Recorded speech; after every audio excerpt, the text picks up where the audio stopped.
Hello Shri शिवाय नमस्तुभ्यम। हर हर महादेव।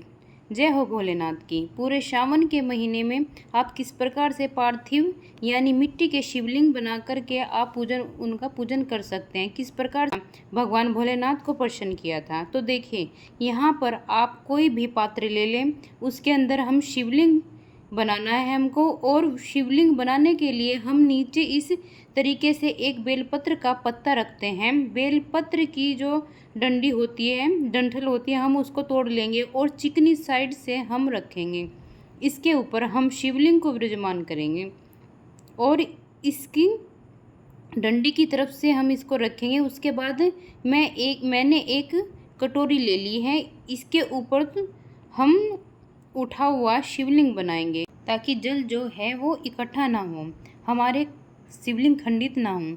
जब हम अभिषेक करेंगे और यह डंडी है इधर को हम जलहरी बनाएंगे, तो यह जो मिट्टी है या आप किसी भी गमले की मिट्टी ले सकते हैं, पार्क में से मिट्टी ले सकते हैं, बस हमें सिर्फ तुलसी के नीचे की मिट्टी नहीं लेनी है। तो ये इस बात का आपको ध्यान रखना है। मिट्टी के अंदर चाहे तो थोड़ा सा गंगा जल भी मिला सकते हैं, वैसे कोई ज़रूरत नहीं है। बहुत ही सिंपल से जो भी मिट्टी है आपको ले लेनी है। डेली बहुत सी छोटे साइज़ के हम शिवलिंग बनाएंगे, तैयार करेंगे। सबसे पहले हम शिवलिंग की शार्प बना लेंगे, उसको शार्प कर लेंगे थोड़ा सा। उसके बाद हम जलहरी बनाएंगे।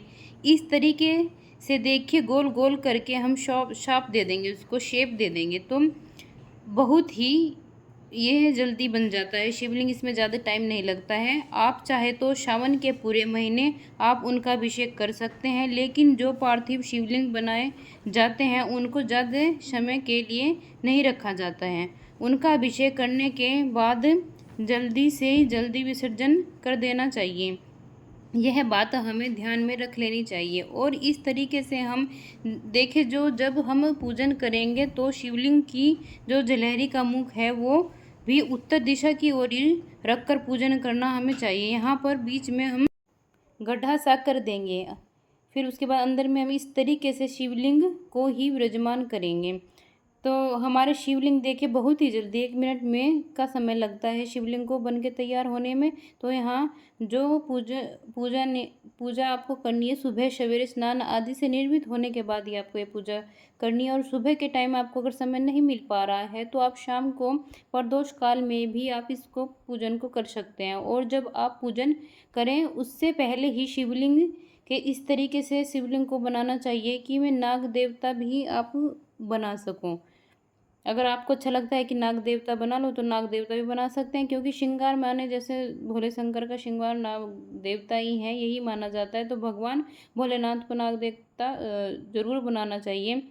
तो भगवान भोलेनाथ कई और शिवलिंग के अंदर ही पूरे शिव परिवार का विराजमान होता है। तो यहाँ पर हम सर्वप्रथम देखें, गंगा जल और जल से अभिषेक कराएंगे।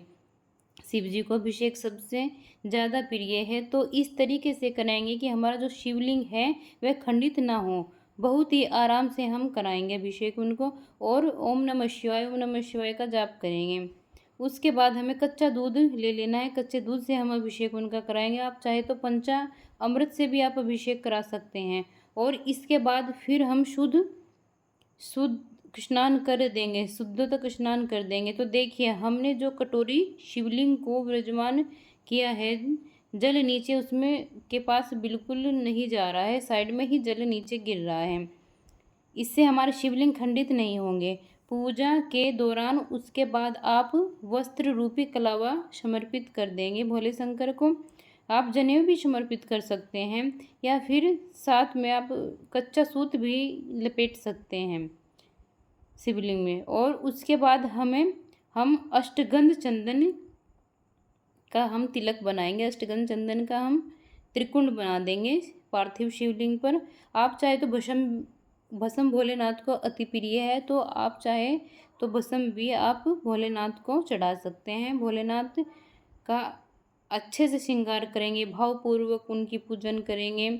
और इस तरीके से शिवलिंग के अंदर शिव परिवार उपस्थित हैं, तो गणेश जी को भी, कार्तिक एवं माता पार्वती, अशोक सुंदरी को भी, इन सब को भी हम अच्छे से टीका लगा देंगे, अक्षत भी अर्पित कर देंगे। तो बेलपत्र हम इस प्रकार से अर्पित करेंगे, चिकनी साइड से हमको बेलपत्र अर्पित कर देना है। उसके ऊपर चाहे अष्टगंध चंदन लगा सकते हैं इस तरीके से, नहीं तो ओम नमः शिवाय आप बोल सकते हैं। आप जाप करें बस ओम नमः शिवाय का, राम का नाम भी आप ले सकते हैं। और इस तरीके से हमें अर्पित कर देना है फिर बेलपत्र को। और इसको जो भी जलहरी हम की तरफ है, वहाँ पे डंठल है जो जलहरी की तरफ है, वहीं पे ही अर्पित कर देना है। उसके बाद हम मदार यानी आंकड़े पुष्प अर्पित कर देना है। एक पुष्प अर्पित करने का अर्थ होता है आपने हजारों पुष्प अर्पित कर दिए हैं भोलेनाथ को, तो आप इस मदार के पुष्प अवश्य लेके आए, उनको भोलेनाथ को अर्पित करें। इसके अलावा भगवान भोलेनाथ को जो भी चीज़ प्रिय है आप उनको भी अर्पित कर सकते हैं पार्थिव शिवलिंग पर, जैसे कि धतूरा, फल फूल, बेलपत्र उनको अधिक प्रिय हैं तो आप उनको अर्पित कर सकते हैं। और धूप दीप भी आप प्रज्वलित करके आरती उनको दे सकते हैं, कर सकते हैं। जो भी ऋतुफल आपके पास है आप उनको पार्थिव शिवलिंग पे अर्पित कर सकते हैं। भोले शंकर को आप भोग लगा सकते हैं, या फिर घर में कोई मीठी चीज़ है आप मीठी चीज़ का भी भोग लगा सकते हैं। और यहाँ पर देखिए, डेली अगर आप विशेष भोग नहीं आप उपलब्ध कर सकते हैं तो आप बतासे का भी भोग लगा सकते हैं, मिश्री का भी भोग लगा सकते हैं। और जो आपके पास अगर मिश्री पतासे भी नहीं है तो आप चीनी का भी भोग डेली अर्पित कर सकते हैं। इस तरीके से हम पूजन संपूर्ण कर लेंगे और अंत में हम प्रार्थना करते हैं और क्षमा याचना करते हैं। अच्छा, हमने फिर भावपूर्वक आरती करने के बाद हमको क्षमा याचना ज़रूर करनी चाहिए। जो भी हमसे कुछ गलती हुई है तो हमें क्षमा याचना ज़रूर कर लेनी चाहिए। भोले शंकर को पार्थिव शिवलिंग का इस तरह से हम पूजन करेंगे। तो आप बस गमले की मिट्टी को भी ले सकते हैं। आप इस तरीके से शिवलिंग को पार्थिव शिवलिंग बनाकर उनका विधि विधान से आप पूजन करें, अभिषेक करें। और धर्मशास्त्र में पार्थिव शिवलिंग का पूजन करने का बहुत ही विशेष महत्वपूर्ण बताया गया है, तो कई गुना फल हमें प्राप्त हो जाता है। तो यदि हम पार्थिव शिवलिंग का पूजन करते हैं तो जो पूजन कर सकते हैं, तो देखिए आप चाहे तो अपने घर के मंदिर के सामने भी आप पूजन कर सकते हैं, क्योंकि डेली चौकी लगानी पॉसिबल नहीं रहती है। तो डेली आप चौकी मत लगाएं, आप पूजन ऐसे भी कर सकते हैं। घर के मंदिर के सामने आप इस पूजन को कर सकते हैं। जब हमारे पूजन संपूर्ण हो जाए तो या दीपक भी शांत हो जाए तो उसके बाद जो भी हमने यहाँ पर प्रसाद अर्पित किया है उसे आप परिवार सहित ग्रहण कर सकते हैं। तो इसी के साथ जो भी देखिए बेलपत्र हमने अर्पित करे हैं तो आप उनको दोबारा यूज़ भी कर सकते हैं। जो भी बेलपत्र है आपके तो आप दोबारा उनको यूज़ कर सकते हैं, क्योंकि बेलपत्र कभी भी बासी नहीं हो माने जाते हैं। और जितने भी फूल पत्ती आदि हैं उनको आप अच्छा, मैंने आपको फल फ्रूट के बारे में बता दिया है कि फल फ्रूट का हमको क्या करना है। तो प्रसाद के रूप में हम सबको फल फ्रूट ग्रहण कर लेना है। फिर उसके बाद आते हैं विसर्जन। विसर्जन हमको कैसे करना है, देखिए तो आप दो तरीके से विसर्जन कर सकते हैं। एक तो बाल्टी में भर के आप शिवलिंग को उसमें डाल सकते हैं, तो शिवलिंग अपने आप ही उसमें पिघल जाता है, तो आप विसर्जन उनका कर सकते हैं। दूसरी तरीका ये है कि आप प्लेट में भी उनका विसर्जन कर सकते हैं।